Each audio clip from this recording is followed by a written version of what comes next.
Hello, Mark here. I'm going to share about the Jhana meditations here in, I believe, what might be the most interesting way. I think you've got something to really dig into here. If you're interested in Jhana meditation, I have another video that's released that goes into details about what the jhanas are. This one, I want to tell you about the experience that I had um, that was quite remarkable. So if you're interested in how jhanas really work, but here in this very different sort of scenario, then welcome here. The jhanas are the Buddha's meditation. I'm very fond of this style of meditation. I think it is very deep and genuine and really nuanced and valuable, and I just can't speak highly enough about it. It's a concentration meditation. It's also called relaxation meditation or pleasure meditation. Jhana is the term for it. I'll give a little orientation here before I get into the story, which is just ridiculous. If you're interested in what do the jhanas feel like, this will be colorful for reasons you'll learn about shortly. The Buddha practiced jhanas up until his awakening and then continued to teach them for the rest of his life. And they're largely not forgotten because we know all about them, but they're not popular. People think Vipassana is the Buddha's meditation, and the Buddha never taught Vipassana or even defined it. In fact, the idea of mindfulness meditation, the Buddha was very clear. You need concentration and mindfulness. These are the two wings of awakening, as he called them. And so we'll see here that concentration, you want to gather your awareness to make it really simple, because it does get interesting and rich. To make it really simple, how can my breath be even more comfortable? And why don't we practice as we're doing this meditation? It'll make it more fun. I'm going to slow down my words a little bit and start including my awareness of the breath. Just had another idea. Let me see if I can adjust the video here. Yeah, yeah, yeah.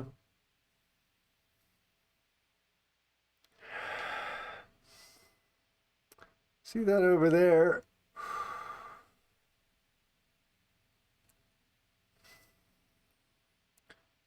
So we want the breath to be comfortable, and we want to focus on the comfort of the breath. The breath is more important than my words. I'm going to tell quite a story, but you'll be able to see that I am aware of my breath by this dial here. I'm turning it with my other hand. This looks like my left hand, but it's my right hand. My left hand is adjusting that dial, so I don't need my hand to do this. I can do whatever I want.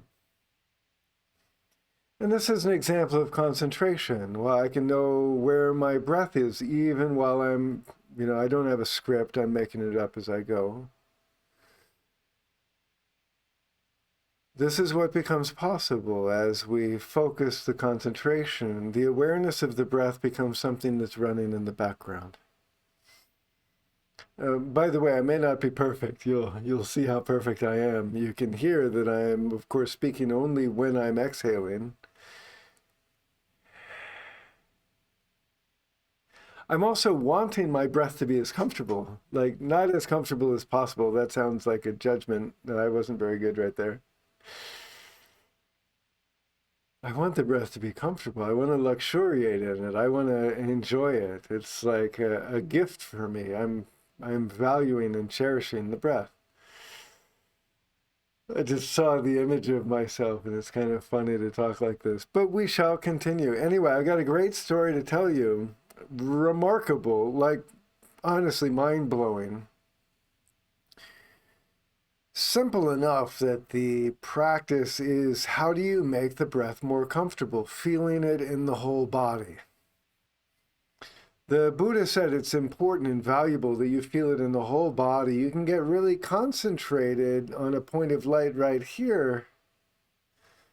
But if you're not feeling the whole body, then the whole body isn't conditioned by this beautiful, comfortable breath that we're cultivating. People think of the jhanas as difficult. It's like, no, they're not difficult at all. Those ideas that they're difficult, they get in the way. Once you realize there's nothing in the way, any breath can be extraordinarily beautiful, like in half a breath for a master. And I don't know if I'd say I'm a master. I'm pretty darn good. You can enter into the jhanas in like half a breath. I'm already there in a sense, but because I'm talking, like, well, consider that. You know, you can have is it a jhanic state if you're also talking? Like, people will debate this. But who cares? Like, find out what your experience actually is. What is the actual pleasure of your breath? I'll say that my breath is quite pleasurable. Am I single-pointed? No, I'm multi-pointed. And I will be for the duration of this. I'm not entering into a state where I'm single-pointedly on the pleasure of the breath. I'm going to let this go for a moment.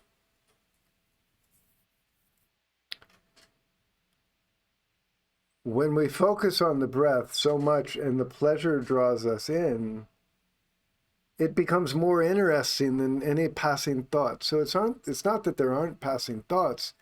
It's just they're not as interesting as what we're focusing on here. And we breathe through the whole body as comfortably as we can until we find how pleasurable it is. Then we move our attention to the pleasure itself. So we're like breathing in pleasure and breathing out pleasure. And that pleasure is the comfort of the breath felt in the whole body. And we get absorbed into it to the point where everything else falls away and nothing, and all that's left is pleasure. And it's delightful. In fact, the closer you look at it, the more pleasure you see. And so it can be quite rapturous. It's like, it's a funny thing. It's almost like the breath is like obviously better than anything else because we've focused our concentration on what it's actually like. And then we move from the pleasure to the comfort, to the happiness. The pleasure makes us happy. And the happiness, when we get even more subtle and refined, is the comfort. And then the comfort refines into equanimity. These are the 4 stages of jhanas, and the bottom stages of jhana can also be described as many other jhanas, at least 4 more. And some argue there's a 9th jhana. I won't get into that here. Probably.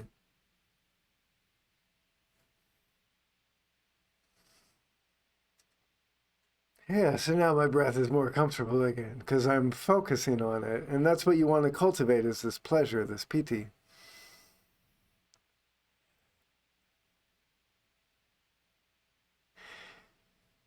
When one enters the jhanas, one experiences the states of, I say with hesitation, enlightenment. They're not enlightenment. They're just a taste of enlightenment. They're what enlightenment is like. We see the stress disappear and the pleasure becomes forefront. And this was encouraged, very helpful, strongly encouraged by the Buddha over and over again. He said, go to a tree, go to an empty dwelling and practice the jhanas. So anyway, I had this one experience that blew my mind, and I will share it. And it's kind of amazing. For the purists, you may not like this. I can't recommend this, but it gave me a very visceral experience that I'm going to transmit as best I can. I went to the Amazon rainforest and I sat in a shamanic ceremony with a shaman, and I had been studying the jhanas, and I'll tell you what that's like. It wasn't very good right there. You see how, like, When the mind wrestles with something, we become further from the breath and further from the pleasure. It's fine, like no judgment. There really is no right or wrong. There is beautiful opportunity. And here I was in the jungle. And I had been thinking about the jhanas a lot. I'd been reading Thanissaro Bhikkhu's book, Wings of Awakening, about the jhanas. And one section in particular I had memorized, which I just described to you. I'm going to let this moment go for a moment. It's almost like, why let it go? My breath feels better when I'm doing it. All right, I'm going to keep doing it. The whole idea is to cultivate the pleasure of the breath, enjoy it, indulge in it. Do not fear the pleasure of the breath. So I had read this, and he said, pleasure to happiness, to comfort, to equanimity. They get more subtle as they go down. And I kind of had a good idea of, like, from his descriptions of what the absorption sounds like, but I didn't really feel like I had experienced it. It kind of sounds like otherworldly, and everything I've done seems kind of worldly. I've been to his monastery outside of San Diego, Escondido, a couple times. Really amazing opportunity. You can stay for like 10 days, and he's a world-class teacher. And he translated the entire Pali Canon into English and published it for free access on the internet. Yeah, amazing.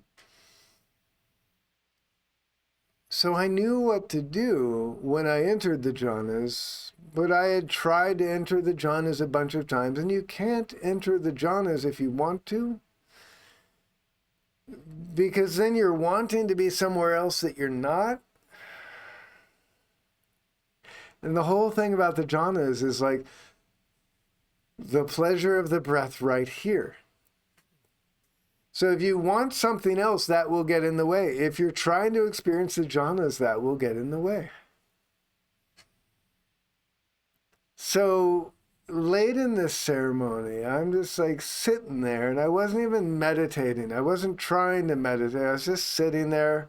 My mind state was pretty clear. I was feeling alive and awake, and things were a little bit colorful, but I'm just being me. And I was thinking about the jhanas. Like, here we're getting into the story, and I appreciate you being here for this. It's very meaningful for me, this experience that I'm sharing. I was thinking about the jhanas, and it occurred to me, like, well, you can't get into the jhanas if you're trying to get into the jhanas, because then you're wishing it was different than what it is. And if you don't practice, you're not going to get into the jhanas because you're not going to train your mind to see it. It just seemed very clear to me. But there was like this thread between the two. It was like this gossamer thread, golden color, that connected this option to this option. And I noticed in my mind's eye this imagination of this thread. And I let my attention just follow it upwards.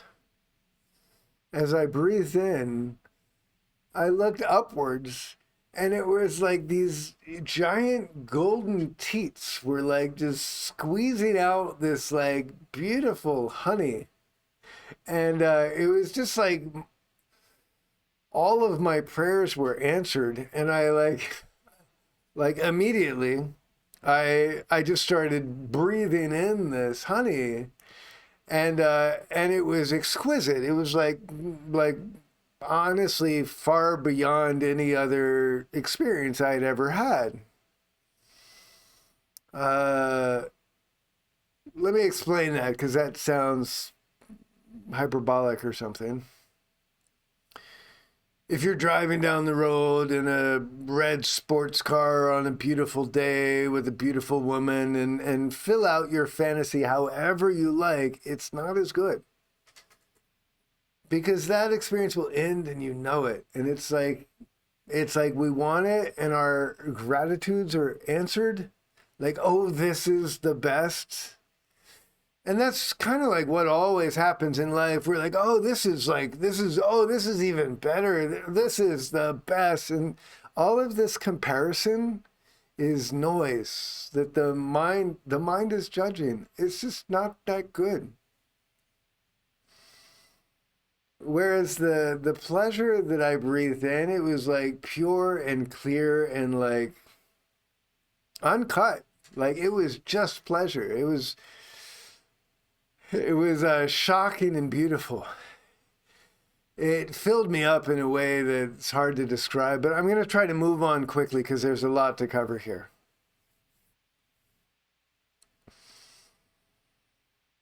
I breathed this and rather ravenously for a while, as instructed, like, do not fear the pleasure of the breath. I'm like, like, how much pleasure can I transmit? By the way, I'm remembering the pleasure of it, and it is lighting me up. And I wouldn't be telling the story if I wasn't here for the pleasure as much as I could be. Right. This story is my favorite moment, and I'm gonna give a brown note here. I'm gonna apologize because I think that the story that I'm gonna tell is going to end before my favorite moment. Honestly, I know it's a little weird. What I was experiencing was ultimate pleasure. Boundless pleasure is the term for it. Boundless pleasure, and it felt boundless, like it was unconstrained, unconditioned. Like there was always more. The more I focus on the pleasure, the more beautiful it is, the more fulfilling it is, the more glorious, and it was brilliant and golden. And so I ravenously breathed it in, this pleasure, and I was kind of amazed because like I didn't realize I could just fall into it like this. I wasn't even practicing. I didn't know that would happen. I knew a good amount about from what I had read, but this was off the charts. I did not expect. But I did after a while notice like this is takes a lot of effort to be so pleasurable. And so I remembered the words of Jhanas who said, after a while, it takes effort to maintain this. And so at that point, you should calm the breath down and you'll drop into a state not of pleasure, but of happiness. And you'll be a little bit further removed from the turbulence of the world. And the happiness is a more subtle and beautiful state. In a sense, like, well, I think I'd prefer pleasure, but when we look at it, it's kind of like, no, I think I like the happiness. It's unbounded. It's like infinite happiness. Like the goodness is, I mean, almost overwhelming. We're not used to it. In fact, the overwhelm is something to be worked with.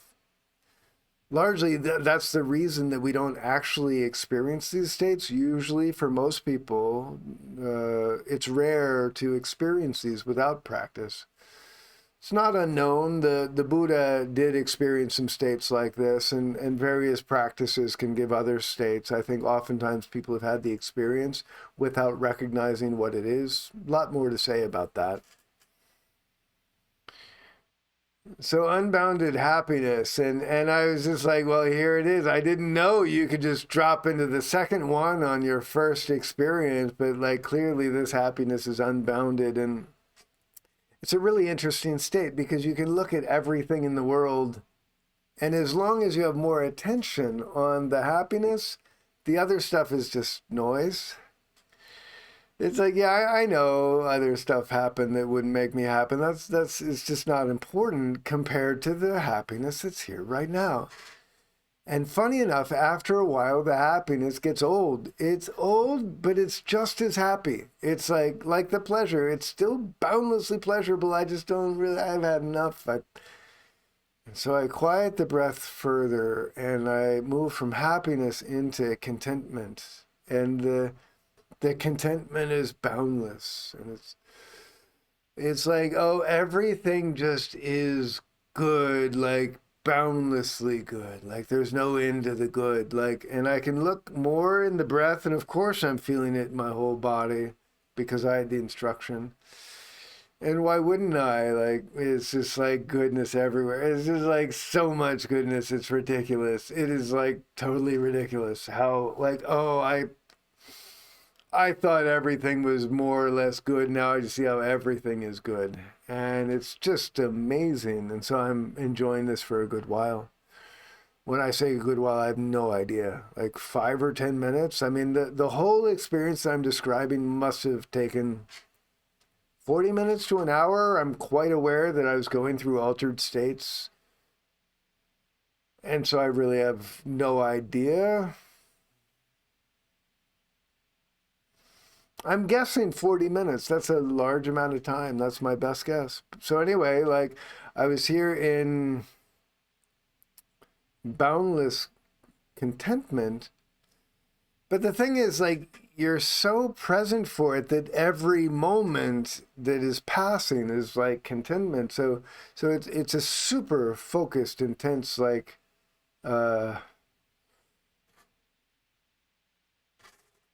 no, I say intense, but the pleasure is much more intense. Happiness, contentment, like it's definitely getting a lot less intense. But the single pointedness on the experience itself is so profound that makes my time estimate, give or take, who knows how much. And you'd think like boundless contentment wouldn't get old. Like, how much effort does it take just to appreciate that everything's perfectly good, you know? But one can relax the breath even further and enter into the state of unbounded equanimity.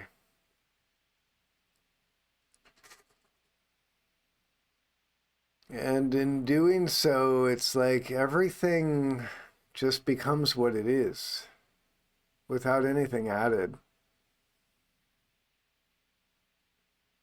It's a more sublime and secure, removed state.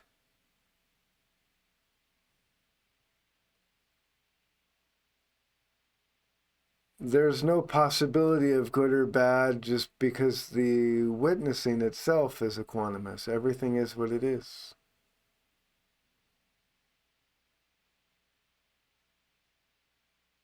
The breath is now very quiet. It's like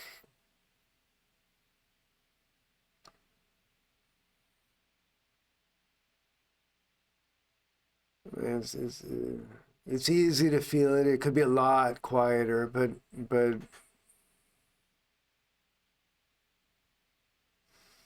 it's almost like each moment passes slowly. I don't actually know how much am I in it right now. I'm talking at the same time, but I feel it. I'm looking at it. I'm resonating with it. On one of the retreats I went on, Tanasaro Bhikkhu emphasized it's not important. You can think it's this, but then later think, nah, that wasn't that. This is it. So you can put a sticky note on it and just, it is what it is. Doesn't matter. So here I am in unbounded contentment. This was 20 years ago. Over 20 years ago.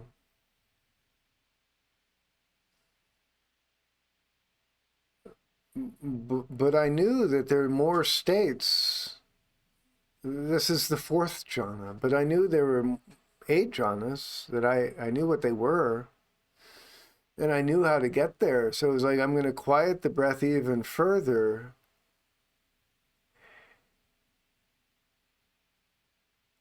And enter into the state of what's called unbounded space. And so I quieted my breath further and just imagined space being unbounded.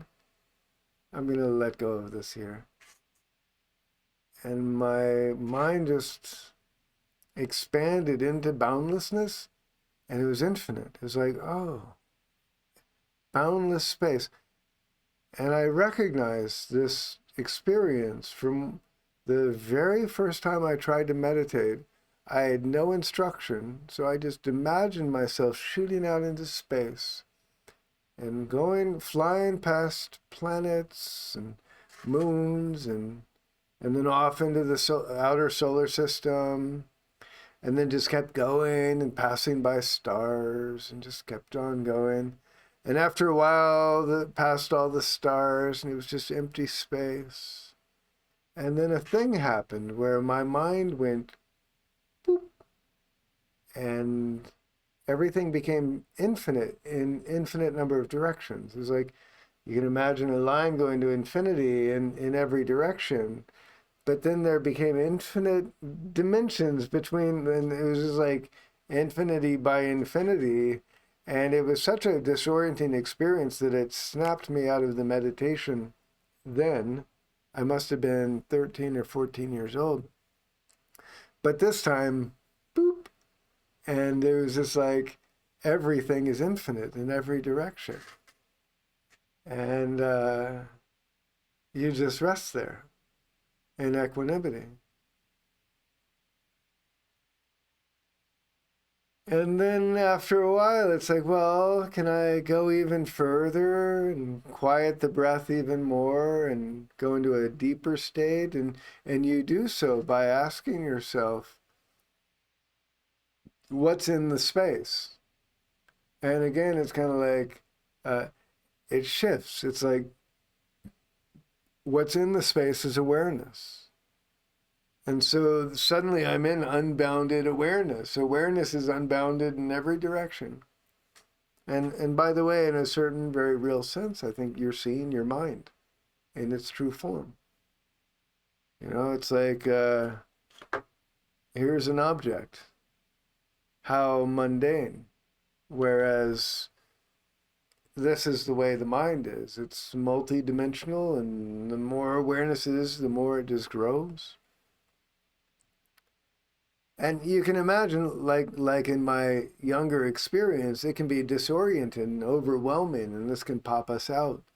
So, you know, we need the breath guiding us through deeper and deeper. And then from this realm of unbounded awareness, you can go deeper by quieting the breath further and asking yourself the question, what is the awareness aware of? Boop. Nothing. The awareness has no object. There's nothing there. And so one enters into the realm of unbounded emptiness. One just feels how nothing is anything. And again, this is not enlightenment. This is an experience of what enlightenment is like, according to my understandings of the Buddha, who said everything is empty. And it's like, oh, I see what you mean. Nothing has any meaning that I haven't given to it, and I am not giving anything any meaning right now. And so emptiness is filling my mind in an infinite number of dimensions. And my breath is very quiet now. It's just resonating with emptiness.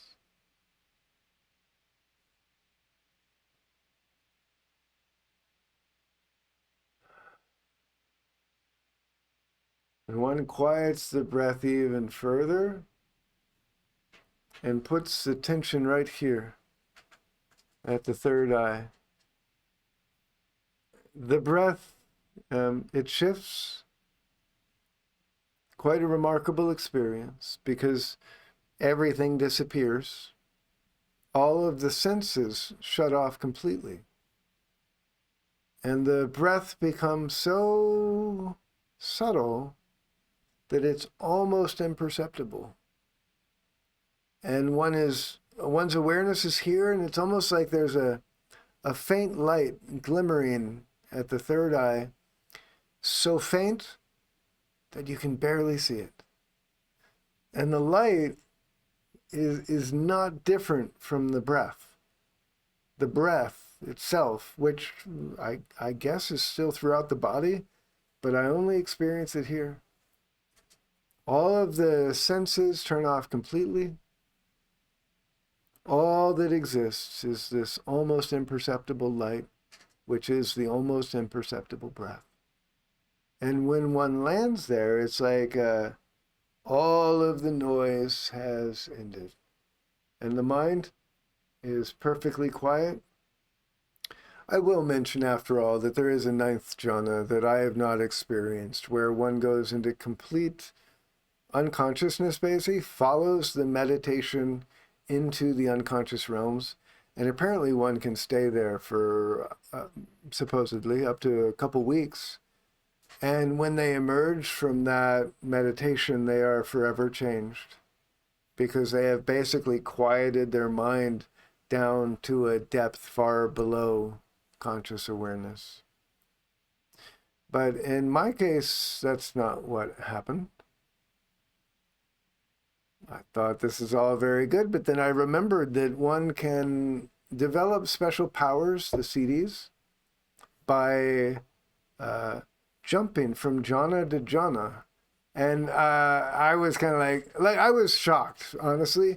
Funny that I was shocked, but being shocked was not more captivating than being in the eighth jhana. So again, it's not that it's hard to say. It sounds paradoxical, but I remember thinking, like a thought that did not pull me out of my meditation. Like, I had no idea I'd be able to experience the eighth jhana on my first experience of the jhanas. Like, I had no idea you could drop through and go all the way to the bottom. And so anyway, I rested in the eighth jhana for a while. And then started just jumping around and kind of like, well, let me have a little bit more of that pleasure. I didn't go right there at first, but I moved through the like back to space and emptiness and kind of found the way to move through there, and then back into the other ones, and just kind of realizing you can jump around and enter into these states basically at will. It was like, I had no idea. I had no teachings about developing any special powers. The CDs are considered a distraction, and I wasn't interested in being distracted. So I did not even attempt to develop a special power, and I have none. The real special power is awakening. The Buddha was very clear about that, is learn to be free. And that is the one power we're really interested in here. So I jumped around these states for a good while, and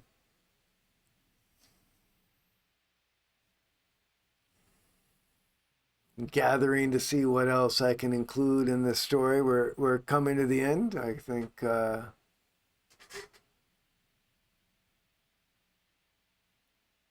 I might have said everything. My favorite moments is itself a whole story, really. But that was when I opened my eyes and came out of the meditation, and the way that I saw the world had really shifted in an amazing way. I will add that following this experience, I wasn't able to re-enter the jhanas for a long time. I don't know how long. And the teachings are, yeah, that can happen. Don't be frustrated. Just keep practicing. Doesn't matter. You know, good to know. Good to know. But yeah, after such a glorious experience, we're going to want to get back there, and that's going to keep us out.